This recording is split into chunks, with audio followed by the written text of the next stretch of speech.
Hello, and thank you for watching my presentation today. My name is Jonathan Parker. I'm a PhD candidate at the University of Sussex, and I'm going to be talking about my PhD research, which is currently in progress and is entitled Small Worlds in Europe, an Exploration of European Sub-State Party Systems. So before I move on to my research questions, I thought I'd spend a bit of time explaining the concept of a small world, because it might not be one that many people are immediately familiar with. And it's a concept which dates back to Elkins and Simeon's 1980 study of Canada, and it describes a sub-state region which has a party system that substantially diverges from the statewide party system. And they're marked chiefly by the existence of non-statewide parties, which, as the name suggests, are parties which compete in only one area of the state, and also by the presence of a strong centre periphery or territorial cleavage. And this strong territorial cleavage means that small worlds are inherently multi-dimensional spaces, because in addition to this, they still retain the standard socioeconomic left-right issue dimension. And this means that parties must position themselves on both of these cleavages.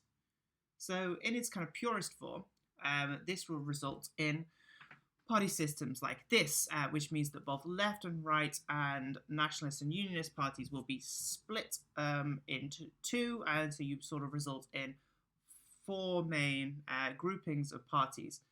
So we can see in these examples in the Basque Country, we have the nationalist camp divided between the left now in E.H. Bildu and the right in the Basque nationalists.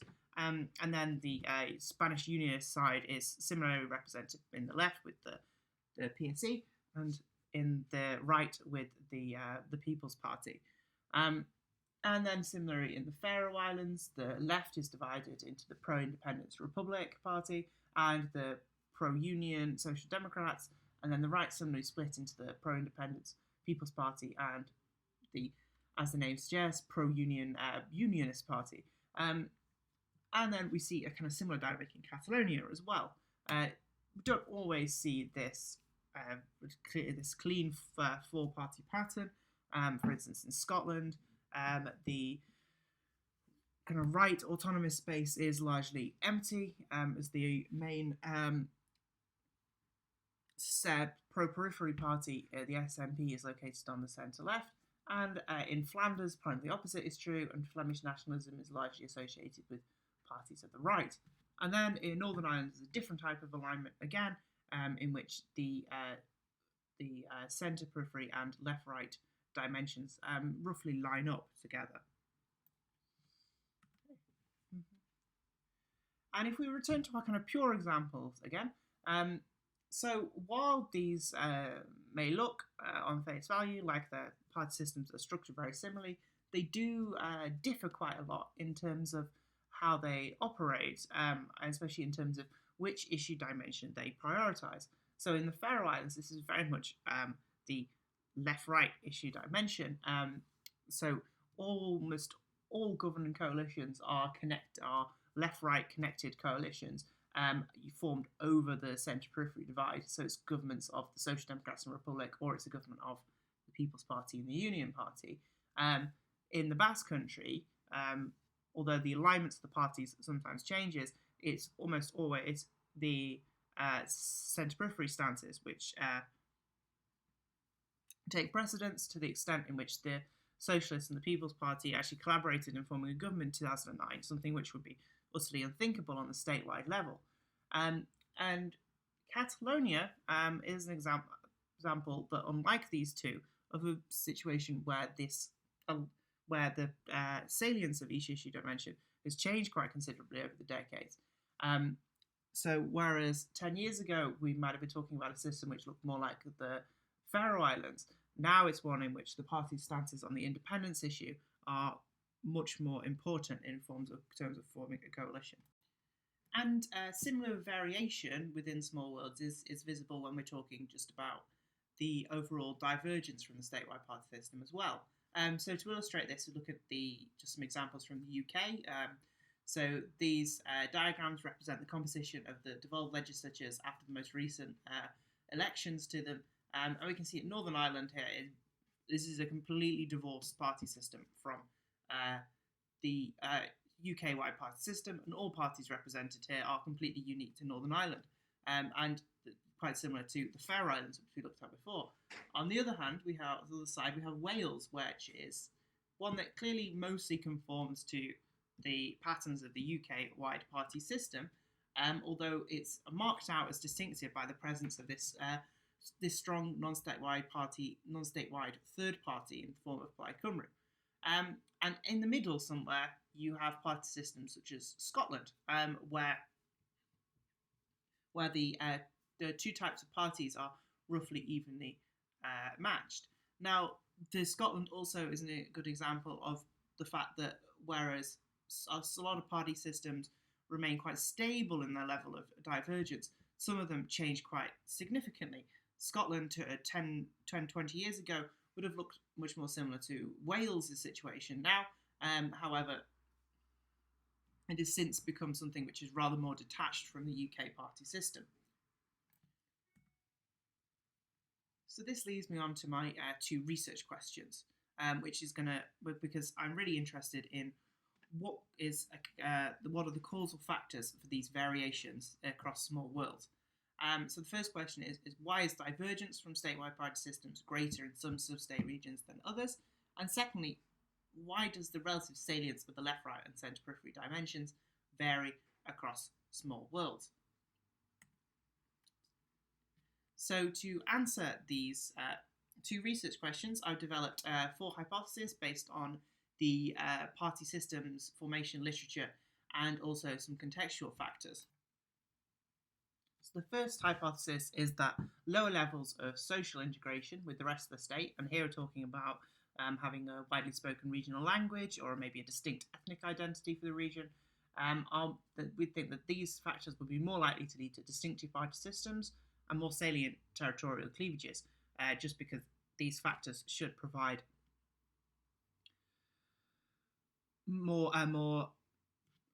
better kind of conditions for the rise of regionalist movements. The second hypothesis is that higher levels of autonomy will lead to reduced salience for territorial cleavage, and this is reasoned that sufficient autonomy may be enough to kind of assuage nationalist grievances to a certain extent, but it will also lead to a more divergent party system, and this is based on studies that have been done on Spain and also in Scotland in the last 20 years, which suggests that the creation of regional institutions benefits regional parties.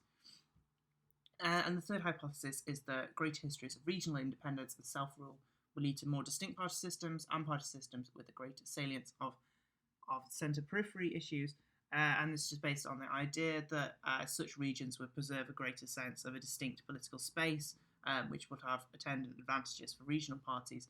And then the last hypothesis, hypothesis 4, is that regions which are less economically independent with the rest of the state, so here we're talking about very wealthy regions and regions which don't really rely very much on central subsidies and transfers, will have more divergent party systems and more salient centre-periphery cleavages, just because in these conditions you would expect national ideas of secession or greater autonomy to seem more credible. So to test these 4 hypotheses, I'm conducting a 2-stage research design. The first stage is a large-end statistical analysis of a data set of all the small worlds of Europe by decade from the year 1970. And this statistical analysis will test simply just for divergence for the first research question, simply because we couldn't come up with a method of operationalizing the relative salience of the cleavages that satisfied us. And then the second stage of the research will be to a case study of Spain. So if we're talking about the statistical analysis, that a dependent variable is obviously divergence, which is measured by the share of non-statewide party votes in all elections averaged over a decade. And then you can see the independent variables here on the screen. So the stage I'm at now is that we've just finished gathering all of the data and now just starting to go through it and look at any patterns and run some models on it. So for the purposes of this presentation, I decided to run just a quick linear regression on the data set. We can see that there are 3 significant variables. So the tier RAA, this is data from the Regional Authority Index, which measures the extent of regional autonomy. So we can see that in line with the hypothesis, this just suggests that increases in regional autonomy will lead to more divergence, and also having a distinct ethnic identity for the region should also lead to stronger divergence. Interestingly, subsidy, which was a measure of how much the region relies on its own funding vis-a-vis versus central subsidies and transfers, is significant, but in the opposite direction to what the hypothesis suggests. So this is obviously an area I'd like to look into more and see what's going on there. So moving on to the second stage of the research, which will be a case study of Spain, which I'm just in the early stages of completing at the moment. In this stage, I want to compare the development of the various small worlds in Spain, which is obviously Spain is the state with the most small worlds in all of Europe. And I want to test the applicability of the results from the quantitative stage at ground level, see if they're all applicable in this case. I also want to answer the second research question at this stage, namely the reasons behind the relative salience of each cleavage.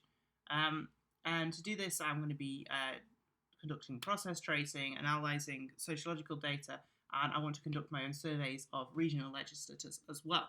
I think Spain is really ideal for this, as it in many ways is reflective of small worlds across Europe. It often serves as a kind of a microcosm in a way, as we'll see in the next few slides. So just briefly, what you're seeing here are diagrams of the composition of the parliaments of Spain's autonomous communities, cities, and Spain itself in the bottom corner after the most recent elections, and you can just see the sheer diversity of party systems that exist within this country, some of which conform quite closely to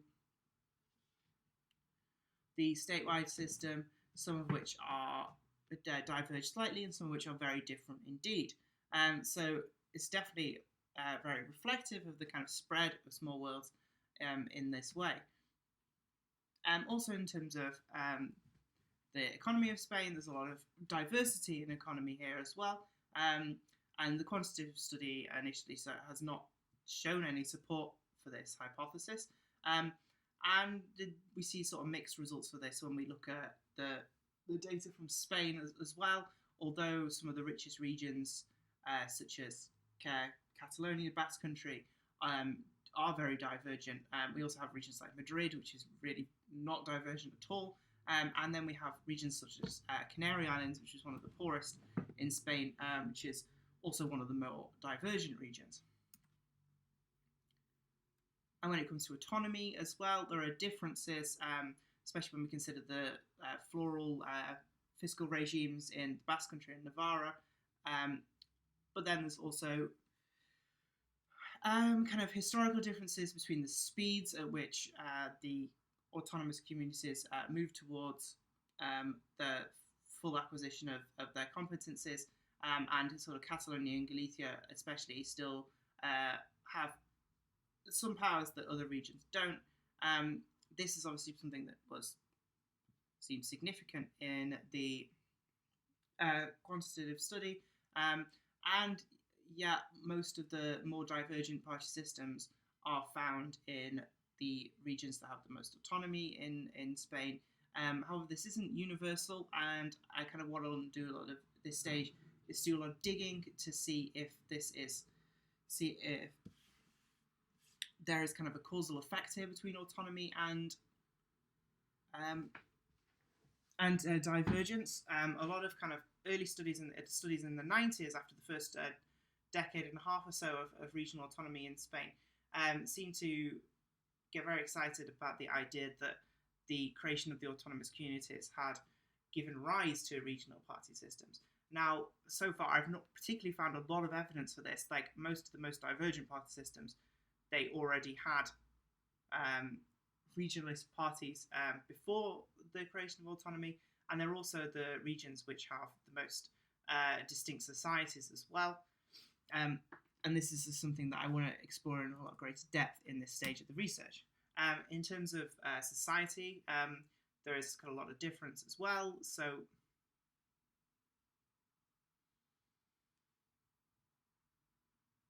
as you can see on the left of the screen, we have the different identity constructions of the different regions in Spain. So you can see moving from the percentage of people identify as primarily Spanish at the top to having equal Spanish and regional identity in the middle, and then those who have a primarily regional identity at the bottom. And as the quantitative results suggested, it is those who have this kind of, who we can sort of say have an entirely non-Spanish ethnic identity. Those in some of the Basque Country, Catalonia, etc., that tend to be the regions that are most diverse, as opposed to those which do have a strong regional identity. Sort of just Extremadura, we can see in the middle, is very high for this kind of joint identity. This hasn't really led to any kind of too much divergence in terms of support for non-statewide parties. And then we can also see the regional language speakers as well, which varies quite a lot across the country as well. In terms of history, this didn't have any significance on the kind of Europe-wide level, but it's something I still want to explore in this section. There is a lot of difference in Spain in terms of those regions which was part of the Crown of Castile, those which were part of the Crown of Aragon in terms of their historical self-governance, and then there's the case of the three regions which received autonomy statutes during the Second Republic period as well, and have at least a brief experience of self-government before the 1980s. Now, the last thing I want to talk through with you is the parties, the positioning of the parties in each system on the both issue dimensions and how this varies across the regions of Spain. So here we can see this is the four most divergent regions of Spain, and we have mapped out the average positioning of the parties on both dimensions using the data from the 1980s, using data from the Regional Manifesto project. And you can see there's also quite a lot of differences. Catalonia is conforming fairly nicely to that pattern, although interestingly, there's the Catalan socialists being a lot more pro autonomy than the Spanish socialists, and then interestingly, in Galicia, having a lot of the parties concentrating themselves in this kind of left nationalist space, even the main statewide centre-right party. And so I just for the absolute last thing I want to talk about is to see how we can examine this through tracking the positions of the parties and the relative polarization of the party system over time using this data. And this is just with the example of the Basque Country, which is the one for which we have the most complete data for at the moment from the RMP.